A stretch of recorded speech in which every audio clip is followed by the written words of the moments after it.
What's up, y'all? Look back. Y'all know what it is. Your boy, Big Boosie, man. Oh, man.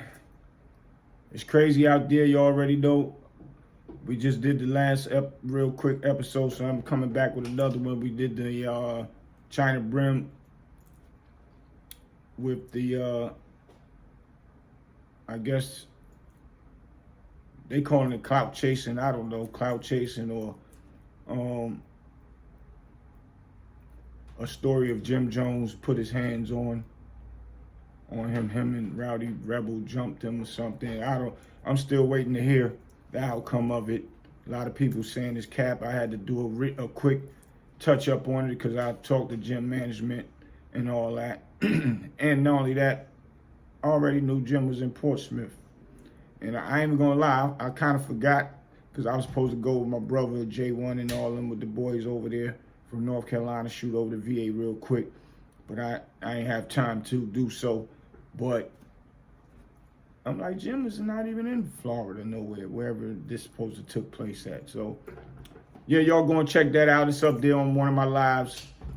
And now I wanted to get into something real quick. Hassan Campbell did a piece on Jada Kiss when he was on Joe Budden's podcast.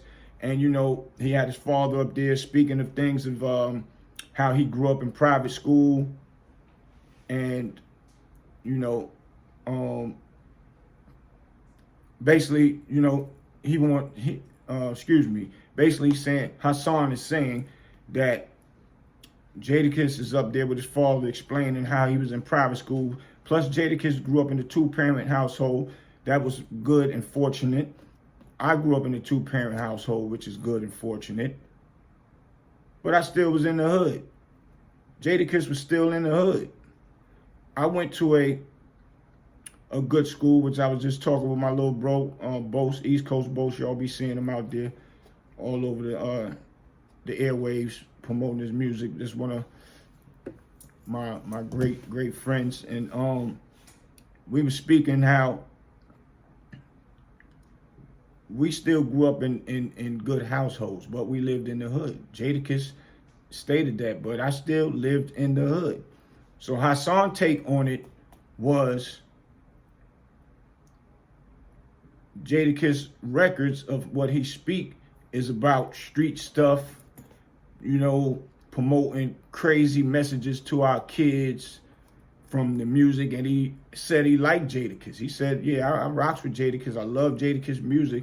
But at the end of the day, he's saying he had to keep it real, stating that Jada, let's keep it real, you know, your music is still promoting violence or, you know, or about gunplay or killing.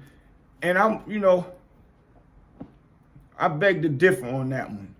I wanna say, back when Jada and them started blowing up, it was at the peak of, you know, after the mob styles and but let's go with the Coogee raps all the way up to the NWA, all the way up to the mob styles. And then you had a few other people, my crew, the Young Guns of Harlem, me and Kev Frost and them. You know, that music, we definitely was talking that gangster rap and all that. And I can honestly say, another conversation I had with my boy Bose about me and Kev Frost and Ronnie Stone created the first real style of drill music, but talking in a get money fashion. If you ain't pay that money, we coming to see you to get that bread one way or the other. Two to the head, all that type stuff. And yes, we was doing that when we was younger. So this is what I want to say. Jadakiss, when they was at their peak and all that, was spitting that type of talk. You got to look at it. He just had real savvy the way he did his wordplay. And yes, he grew up in the hood. So when you grow up in the hood, you basically going to speak about the things that we grew up and knew about. Now, you had your people like Nas, Public Enemy, a few other righteous speaking type rappers that wasn't speaking about that type of stuff and was real clever with their wordplay and got real great success behind it. But the majority of people, we still was talking what we grew up off of. And at that time, we was young. So you got to look at that style of music when Jada was at his peak and was talking that type of talk. But he still wasn't out here saying that he was busting hammers and killing people. But in his wordplay, he's saying basically some of his stuff would say what he would do with the hammer and, you know, talking about people with bids and jail and, you know, real slick talking, hustling and the drug this and selling the drugs that or whatever. All that was wordplay. But he always said in interviews he grew up and went to private school. He never glorified like he was really out there, that street dude. And yes, people went to public schools. Went to private schools. Even that's another thing with my boy Bose, East Coast Bose. He went to private schools and all that. But he was out there getting that bread. So you can't take away from what a person was doing just because they went to private school and make them think like that's soft. My best friend name is B Pipe, went to private school. And he used to regulate all my spots for me. He was my lieutenant. And he was nothing to play with that persuader, if you know what I'm talking about.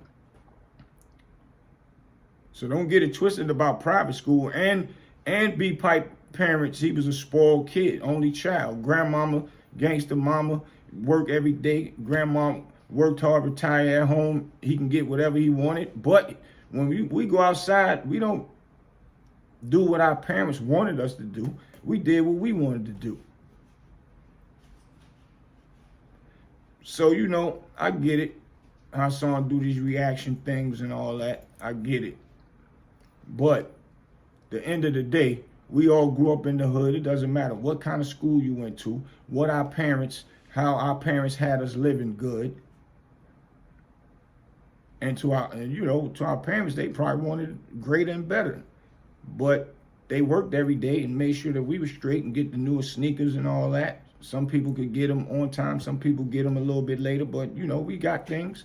So, but we still grew up in them hoods and where things was going on and we seen things. So if we see these things, what we going to talk about at a young age like that? What we seen and what we would do if this came to fruition, if we had to take care of that. That's all Jadakiss was talking about. So we can't go at Jada as if he's talking now and poison these kids' minds now with the new drill music that's happening now. So you can't put that on him now. Jada is an inspiration to a lot of people because he's one of the longest rappers that ever lasted in the game out here and still is relevant and still is with the slick talk. We just talking where we come from, but he ain't never saying, I'm going to get that thing or tell stories how you go get the thing, go looking for somebody and blowing their brain. He don't talk like that.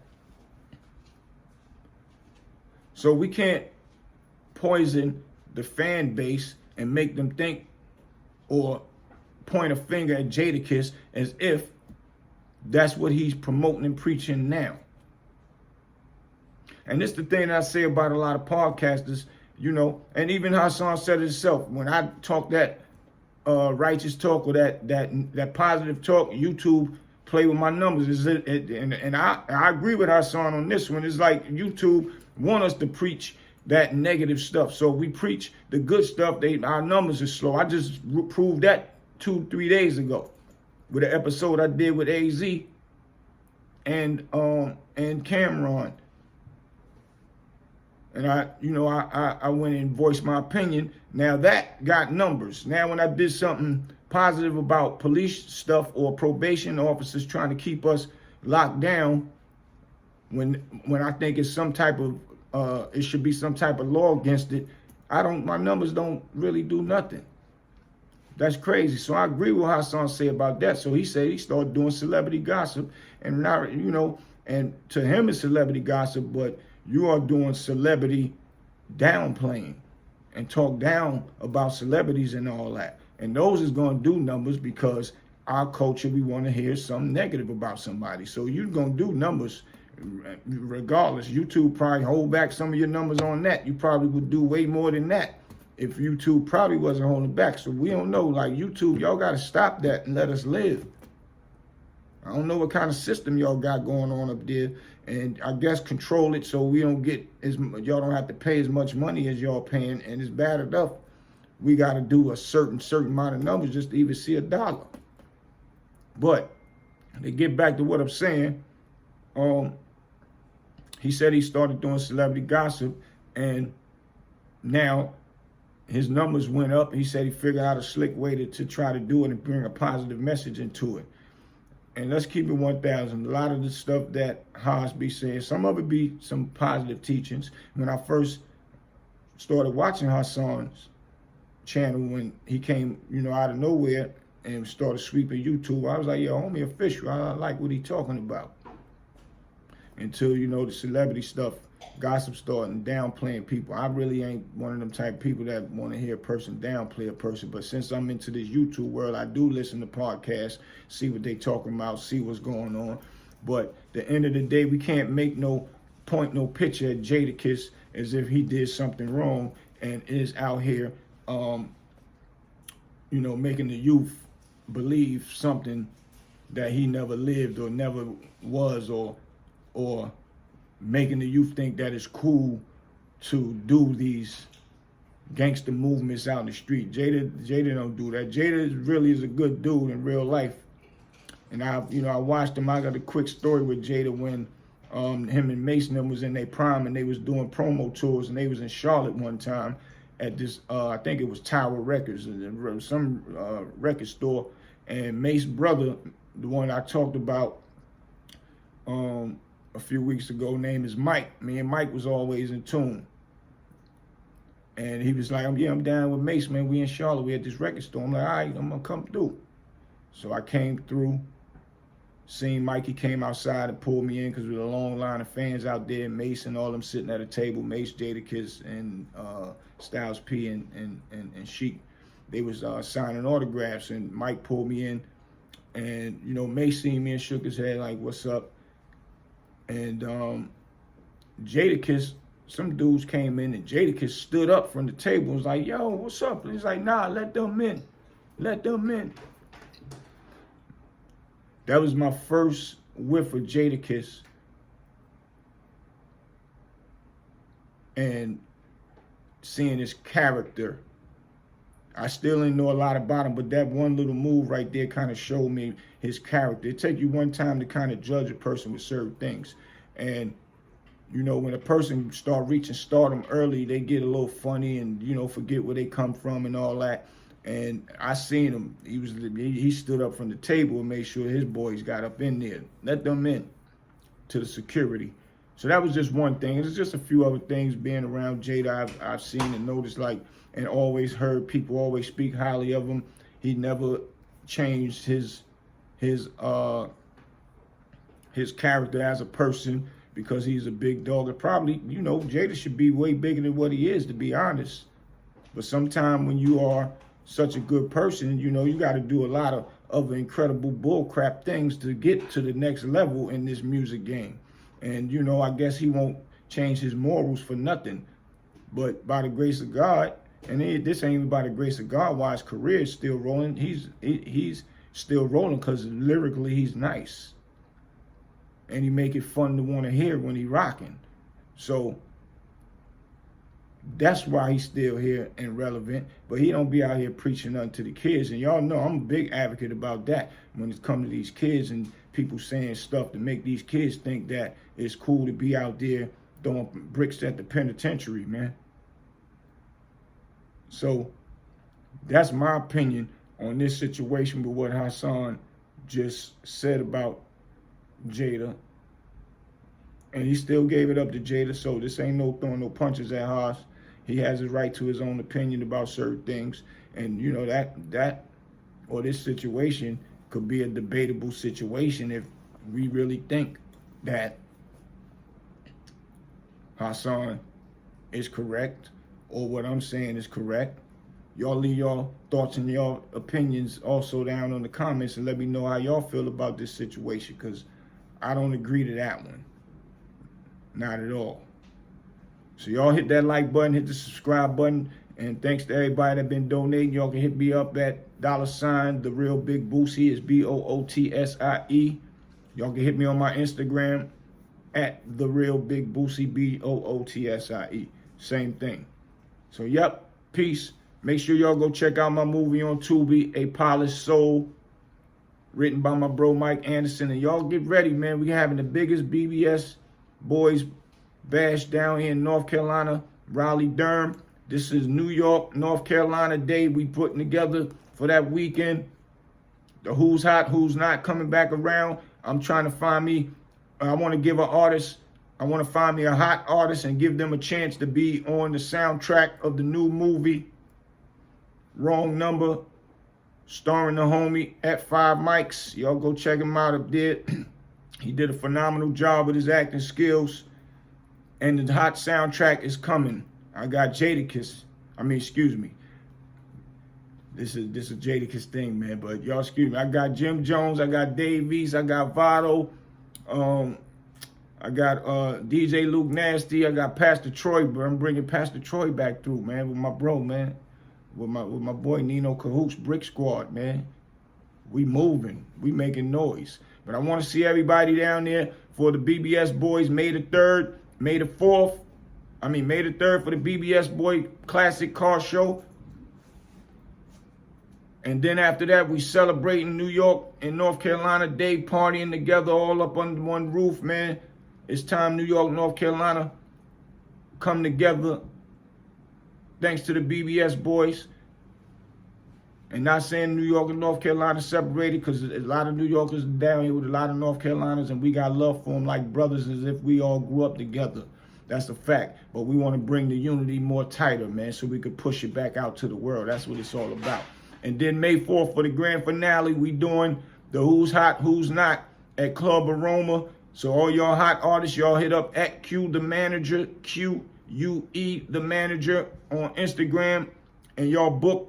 Y'all go ahead and y'all gotta go ahead and register through him and hurry up if y'all want to get down and express your talent. And I'm gonna pick one of the hottest. Well, I'm not gonna pick it. We're gonna have some judges there.